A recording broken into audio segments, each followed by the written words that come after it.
పై మరోసారి విషంకక్కారు పచ్చపార్టీ నేతలు. టీడీపీ మహానాడులో మరోసారి తెలంగాణపై అక్కసు వెళ్లగక్కారు. తెలంగాణ అనే పదమే డిక్షనరీలో లేదంటూ ప్రేలాపనలు పేలారు తెలంగాణ టీడీపీ మాజీ అధ్యక్షుడు బక్కాని నరసింహులు. తేనెపూసిన కత్తులతో మరోసారి తెలంగాణపై దాడి చేసేందుకు సిద్ధమవుతున్నామని మహానాడు వేదికగా వెల్లడించారు.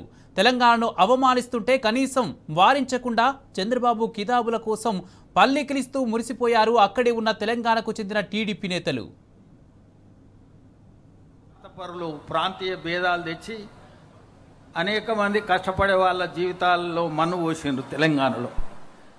ఈ తెలంగాణ అనే పదము డిక్షనరీలో ఎక్కడా లేదు. ఆంధ్ర కొన్ని పదాలు ఉన్నాయి, తెలంగాణకు డిక్షనరీలో లేదు. కానీ కొంతమంది స్వార్థపరులు ప్రాంతీయ భేదాలు తెచ్చి అనేక మంది కష్టపడే వాళ్ళ జీవితాల్లో మన్ను పోసిండ్రు తెలంగాణలో.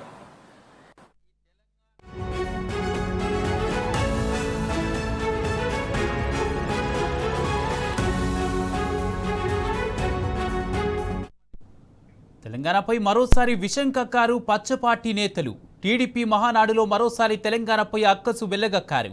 తెలంగాణ అనే పదమే డిక్షనరీలో లేదంటూ ప్రేలాపనలు పేరారు తెలంగాణ టీడీపీ మాజీ అధ్యక్షుడు బక్కాని నరసింహులు.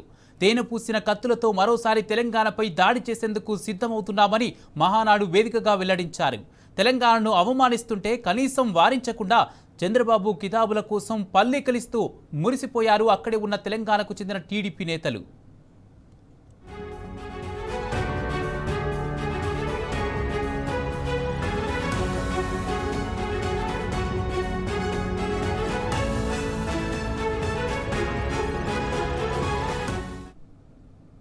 తెలంగాణ అనే పదము డిక్షనరీలో ఎక్కడా లేదు.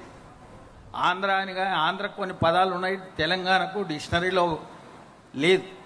కానీ కొంతమంది స్వార్థపరులు ప్రాంతీయ భేదాలు తెచ్చి అనేక మంది కష్టపడే వాళ్ళ జీవితాల్లో మన్ను పోసిండ్రు తెలంగాణలో.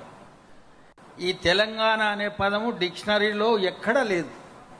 ఆంధ్ర కొన్ని పదాలు ఉన్నాయి, తెలంగాణకు డిక్షనరీలో లేదు. కానీ కొంతమంది స్వార్థపరులు ప్రాంతీయ భేదాలు తెచ్చి అనేక మంది కష్టపడే వాళ్ళ జీవితాల్లో మన్ను పోసిండ్రు తెలంగాణలో. ఈ తెలంగాణ అనే పదము డిక్షనరీలో ఎక్కడా లేదు. ఆంధ్ర కొన్ని పదాలు ఉన్నాయి, తెలంగాణ. ఇదే అంశానికి సంబంధించి స్పందించేందుకు మనతో పాటు పల్లె రవికుమార్ గారు ఫోన్ లైన్లో సిద్ధంగా ఉన్నారు. రవికుమార్ గారు నమస్తే అండి. నమస్తే కుమార్ గారు. ఈరోజు మహానాడు సభలో తెలంగాణ టీడీపీ మాజీ అధ్యక్షుడు బక్కాని నరసింహులు వ్యాఖ్యలు చేశారు. ఈ వ్యాఖ్యలకు సంబంధించి మీరేమంటారు? కుమార్ గారు, తెలుగుదేశం పార్టీ నాయకులకు తెలంగాణ ప్రజలు చీత్కరించి చీకొట్టి తరిమిసినా కూడా సిగ్గురాలే. ఇంకా వీళ్ళ బుద్ధి మారలే. రాజకీయ సమాధి చేసినా కూడా అటు ఆంధ్ర నాయకులకు కానీ వాళ్లకు తొత్తులుగా మోచేసి నిందాగి తొత్తులుగా పనిచేసి తెలంగాణ నాయకులకు కానీ ఇంకా సిగ్గు శరం లేకుండా కనీసం మాట్లాడేటటువంటి పరిస్థితి లేదు. లేకపోతే ఏం తెలుసా అండి బ్రహ్మణ్యం? ఏం తెలుసు ఆయనకు? తెలంగాణ అస్తిత్వం తెలుసా? తెలంగాణ ఆత్మగౌరవం తెలుసా? తెలంగాణ స్వీయ పరిపాలన తెలుసా? ఆంధ్ర నాయకులు మోచేతి మీద వెళ్ళి ఒక బానిసలాగా పనిచేయటం తప్ప ఎక్కడున్నాడు ఆయన? ప్రజాక్షేత్రంలో ఎన్నడించున్నాడు రాజకీయంగా? 20 ఏళ్ల నుంచి జాడలేదు ఆయన. ఇవాళ చంద్రబాబు నాయుడు ప్రాపకం కోసం, వాళ్ళ మోచేతి నీళ్లు రాగడం కోసం ఇవాళ తెలంగాణ అస్తిత్వాన్ని అగౌరవపరుస్తా సిగ్గుండాల మాట్లాడటానికి. ఏమనుకుంటున్నారు?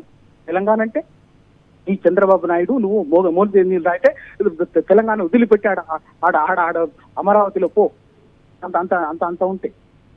చంద్రబాబు నాయుడు ఇటువంటి చిల్లర వ్యవహారాలు చేసింది కాబట్టి ఆయన పార్టీని తెలంగాణలో రాజకీయంగా తెలంగాణ సమాజం, తెలంగాణ ప్రజలు రాజకీయంగా పాతరేసి తెలంగాణ రాష్ట్రాన్ని తెచ్చుకున్న తెలంగాణలో కూడా విచ్ఛిన్నం చేయడానికి చంద్రబాబు నాయుడు కుట్రలు చేసి చిల్లర బుద్ధి చూపిస్తే అన్ని తరిమిస్తే ఇలా అమరావతి ఒడ్డున, కృష్ణానది ఒడ్డున అధికారం వెలుగబెడుతున్నారు. అయినా వీళ్ళ బుద్ధి మారలే. ఏమనుకుంటున్నారు? తెలంగాణ అస్తిత్వాన్ని ఇంకా తెలంగాణ మీద వీళ్ళకి తెలంగాణ వనరుల మీద కానీ, తెలంగాణ మీద పెత్తనం మీద, తెలంగాణ రాజకీయ వ్యవస్థ మీద కానీ వీళ్ళకు చావలే. ఇంకా వీళ్ళ ఆస్తులు వీళ్ళు దోచుకొని హైదరాబాద్ను, తెలంగాణని ఒక 70 సంవత్సరాల ఉమ్మడి రాష్ట్రంలో దోచుకొని సంపాదించుకొని కూడబెట్టుకొని నిర్మించుకున్నటువంటి వ్యాపార వాణిజ్య సామ్రాజ్యాలు ఎక్కడ కూలిపోతాయి అన్నటువంటి భయంతో ఎప్పటికప్పుడు ఆ అభద్రతా భావంతో ఇక్కడ తెలంగాణలో కొన్ని పెంపుడు కుక్కల్ని పెంచి పోషించి తెలుగుదేశం పార్టీ చంద్రబాబు నాయుడు ఆయన తాబేదారుని వాళ్ళ సందర్భం వచ్చినప్పుడల్లా తెలంగాణకు సంబంధించి ఇటువంటి చిల్లర మల్లర మాటలు మాట్లాడి వాళ్ళు ఒక్కటే చాలా ఇస్తున్నాం. రాజకీయాల సంగతి పక్కకు పెడితే తెలంగాణ అస్తిత్వం విషయంలో కానీ, తెలంగాణ ఆత్మగౌరవం విషయంలో కానీ, తెలంగాణ స్వీయ పరిపాలన విషయంలో కానీ ఎవరు వాళ్ళు ఎటువంటి వాళ్ళు కానీ ఎంత పెద్దోళ్ళు కానీ పిచ్చి పిచ్చి మాటలు మాట్లాడితే రాజకీయంగా ఆ రోజు కాలేజీ చెప్పింది ప్రాంతేతరుడు ద్రోహం చేస్తే ప్రాంతం దాటేంత వరకు తన్ని తరమండి అన్నారు. తన్ని తరుముదామని ప్రాంతం వాడే ద్రోహం చేస్తే ప్రాంతంలోనే పాతరేద్దామని చెప్పింది.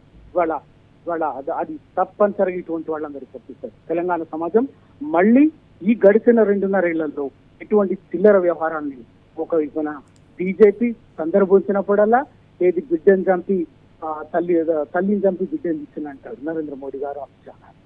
చంద్రబాబు నాయుడు గారు ఓ పక్కన హైదరాబాద్ నీళ్ళని నిర్మించినంటాడు. లోకోసి ఇంకేదో తెలియని ఏదో మాట్లాడుతుంటారు.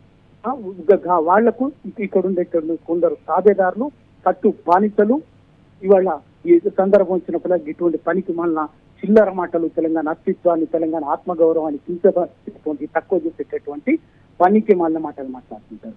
ఏం తెలుసా ఆయనకు తెలంగాణ పదమట డిక్షనరీ లేదట. అసలు తెలుసా బక్కని నర్సింగ్కు అసలు తెలంగాణ ఏంది, తెలంగాణకు ఉన్నటువంటి సాంస్కృతిక సాహిత్య చారిత్రక వైభవం ఏంటో తెలుసా ఆయనకి ఎన్నడన్నా తెలుసుకునే ప్రయత్నం చేస్తుందా? అసలు తెలియనటువంటి వాళ్ళకు ఈ తెలంగాణ గౌరవం ఎక్కడ తెలిసే అవకాశం ఉన్నటువంటిది.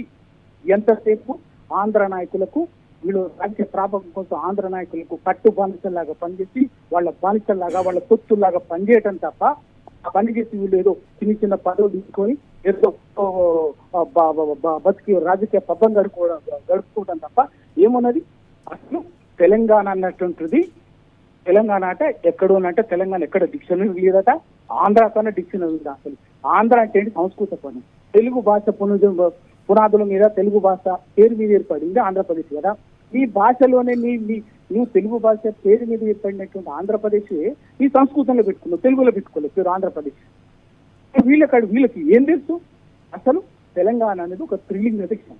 త్రిలింగ అనే శబ్దం నుంచి వచ్చినటువంటి తెలుగుకు త్రిలింగానికి ఉన్నటువంటి ఒక గొప్ప ఒక చారిత్రక మూలాల నుంచి ఉన్నటువంటి ఇవన్నీ అసలు వీళ్ళకి ఇంకా 10 జన్మలు ఇచ్చినా కూడా పక్క నర్సులు కానీ ఆయనతో మాట్లాడించేటటువంటి చంద్రబాబు నాయుడు లాంటి తెలుగుదేశం నాయకులు కానీ ఇంకా 10 జన్మలు ఇచ్చినా కూడా గొప్పతనం, తెలంగాణ ఔన్నత్యం, తెలంగాణ అస్తిత్వము, తెలంగాణ సంస్కృతి సాహిత్య చారిత్రక పోరాట వైభవము వారసత్వము ఇంకా వీళ్ళు 10 జన్మలు ఇచ్చినా కూడా తెలియదు.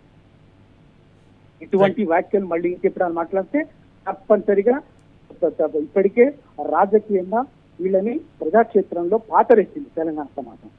మళ్ళీ ఇటువంటి అడ్డం పెట్టుకొని ఇటువంటి పిచ్చి పిచ్చి మాటలు మాట్లాడితే కాళోజీ గారు చెప్పినట్టుగా ప్రాంతంలోనే రాజకీయంగా పాతరేయాల్సి.